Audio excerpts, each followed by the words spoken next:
I was always somewhat obsessed with my past as a young man, you see.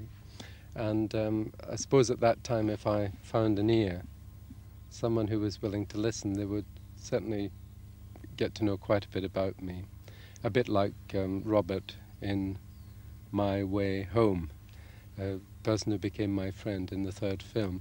He became one of those people to whom I told quite a lot. So out of that obsession, I decided that I would write a script and make a film. So the first film became my childhood, dealing with my childhood experiences with my maternal grandmother and I call him my brother, but he's really my sort of cousin, if you like. But we grew up together, so I call him my brother. The film takes place in a Scottish mining village. It is the same village as where I was born and brought up. The village has gone now. They've demolished it, which I think is a good thing, because it was they wanted more modern, better conditions for people, and so that's marvellous.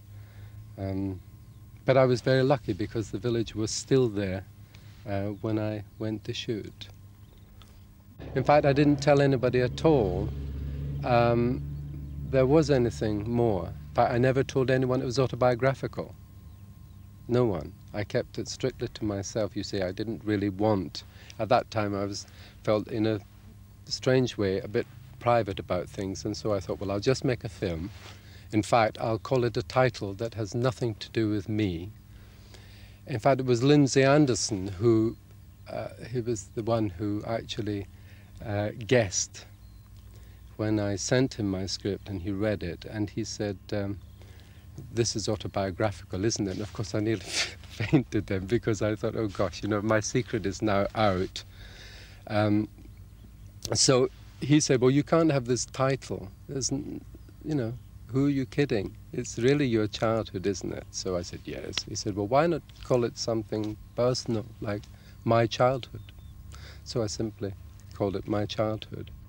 I used a mixture of non-actors and actors.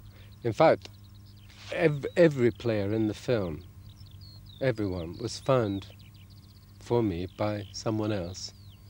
It's very strange, but that's how it worked out.